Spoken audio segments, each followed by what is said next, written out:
Hello everyone, आप सभी का अभिवादन। आज इस वीडियो के माध्यम से कैंसर की बात करेंगे कि अगर कैंसर के लिए हमने आयुर्वेद का रास्ता चुना फिर भी एलोपैथ में जाना पड़ जाता है तो फिर क्या किया जाए। क्योंकि कई बार परिस्थितियां ऐसी हो जाती है, घर परिवार का इतना दबाव हो जाता है कि न चाहते हुए भी आपको एलोपैथ की तरफ जाना पड़ता है। क्योंकि एलोपैथ पर कुछ ज़्यादा ही भरोसा होता है लोगों को।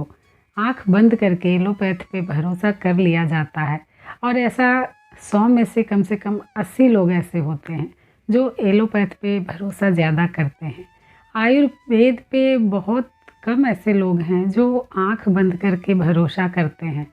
और हमारे केस में जो हमारे घर में एक पेशेंट हैं, उनके साथ ये हुआ कि ऑरोग्रिड का इस्तेमाल वो कर रहे थे और इसका रिज़ल्ट भी काफ़ी अच्छा था। चूँकि ऑरोग्रिड कैंसर की गांठ को धीरे धीरे गला के बाहर निकालती है और वो हो भी रहा था।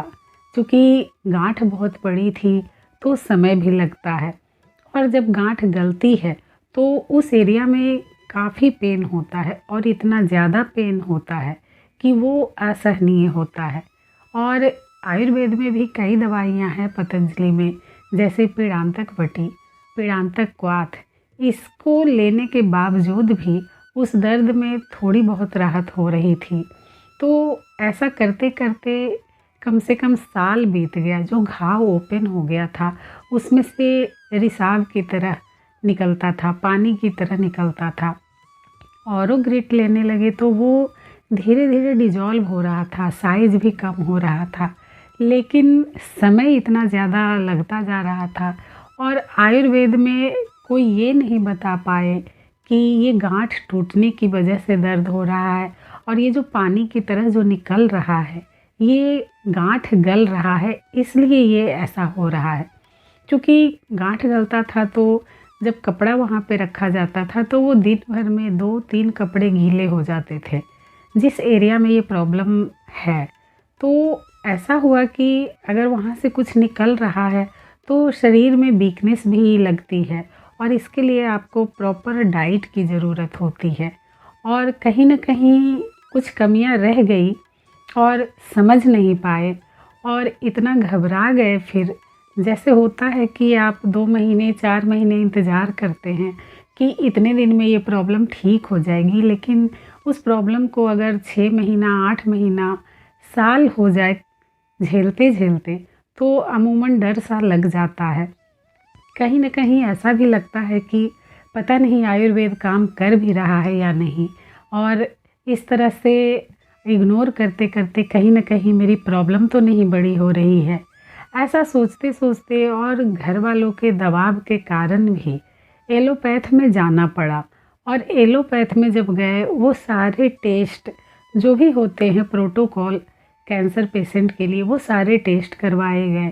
और एलोपैथ में अगर आप जा रहे हैं और कार्सिनोमा डिटेक्ट हो जाता है तो आपको कीमोथेरेपी तो देनी ही देनी है, क्योंकि ये पहला प्रोसेस है कैंसर का जो एलोपैथ में है।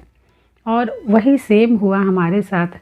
जब हम पेशेंट को लेकर गए और सारे टेस्ट हुए, उसके बाद डॉक्टर ने कहा कि जल्द से जल्द कीमोथेरेपी देनी पड़ेगी। और कीमोथेरेपी बहुत ही कष्टदायक है, बहुत ही कष्टदायक है। क्योंकि जब हमने डॉक्टर से पूछा कि इसके साइड इफ़ेक्ट क्या हैं, डॉक्टर ने कहा साइड इफ़ेक्ट अगर आप जान लोगे तो कहोगे कि दुनिया में इससे ख़राब कुछ भी नहीं है। इतना ज़्यादा साइड इफ़ेक्ट होता है कीमोथेरेपी का। क्योंकि जब वहाँ तक पहुँच गए तो ट्रीटमेंट तो लेना ही था। कीमोथेरेपी शुरू की गई। जिस दिन डॉक्टर से मिले, रिपोर्ट दिखाई, उसके बाद डॉक्टर ने कहा अभी के अभी आपको कीमो लेनी है। तो जब कीमो दी गई और उसके 1 हफ्ते बाद डॉक्टर से फिर मिलना होता है, टेस्ट करवा के पूरी बॉडी का आरबीसी, डब्ल्यूबीसी, आपका प्लेटलेट, क्योंकि इन सारी चीज़ों का नुकसान होता है। कीमोथेरेपी जब दी जाती है तो टारगेटेड जो कैंसर सेल हैं वो तो टूटते ही टूटते हैं, जो शरीर के अच्छे सेल हैं वो भी डैमेज होते हैं। आपका आरबीसी, डब्ल्यूबीसी, प्लेटलेट, ये सारी चीज़ें भी नष्ट होती है। और इसका साइड इफ़ेक्ट तो इतना ज़्यादा होता है कि देखकर मन घबरा जाता है। जब दी गई कीमोथेरेपी उसके बाद 1 हफ्ते बाद डॉक्टर से मिलना हुआ, तो डॉक्टर ने पहली चीज़ यही पूछी कि पानी सा निकल रहा है क्या? हमने कहा कि हाँ, पानी तो निकल रहा है, थोड़ा ब्लड भी आ रहा है। डॉक्टर ने कहा कि कोई दिक्कत नहीं, घबराने की कोई बात नहीं है, वो ट्यूमर टूट रहा है, इस वजह से वो पानी निकल रहा है, जितना निकले वो उतना ही अच्छा है। जब डॉक्टर ने ये बात बोली तब हमें लगा कि ऑरोग्रिट भी सेम वही काम कर रहा था। वो ट्यूमर को तोड़ तोड़ के निकाल रहा था, लेकिन वो चीज़ समझ में नहीं आई कि क्या हो रहा है, नहीं हो रहा है, और इतनी घबराहट हो गई कि आनन फानन में एलोपैथ में जाना पड़ा। लेकिन जब गए हैं तो उनका भी ट्रीटमेंट लेना बनता है, क्योंकि आप न इधर के रहेंगे न उधर के रहेंगे। फिर तो कीमोथेरेपी दी जा रही है, लेकिन ऑरोग्रिट भी साथ के साथ वो काम कर रहा है जो कीमोथेरेपी करती है, और इसका कोई साइड इफ़ेक्ट नहीं होता है। जो आयुर्वेद की कोई भी मेडिसिन होती है उसका कोई भी साइड इफ़ेक्ट नहीं होता है। वो सिर्फ आपके ख़राब सेल को ही, जो कैंसर सेल है उसको ही डैमेज करती है।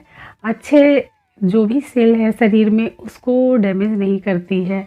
आपका प्लेटलेट कम नहीं होता है, और आपके लीवर किडनी पे भी कोई इसका साइड इफ़ेक्ट नहीं होता है।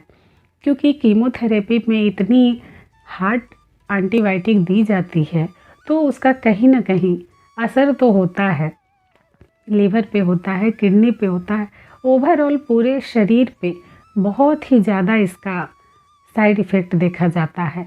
क्योंकि हमने देखा है, और इसलिए ही मैं आपको बता भी पा रही हूँ कि इसका बहुत ही ज़्यादा साइड इफ़ेक्ट है, और डिपेंड करता है कि आपकी शारीरिक क्षमता कितनी है, कितना आप उसे सह पाते हैं, कितना आप अंदर से स्ट्रॉन्ग हैं। क्योंकि वो दवाइयाँ तो काम अपना करती ही है, चाहे नुकसान हो या नुकसान ना हो।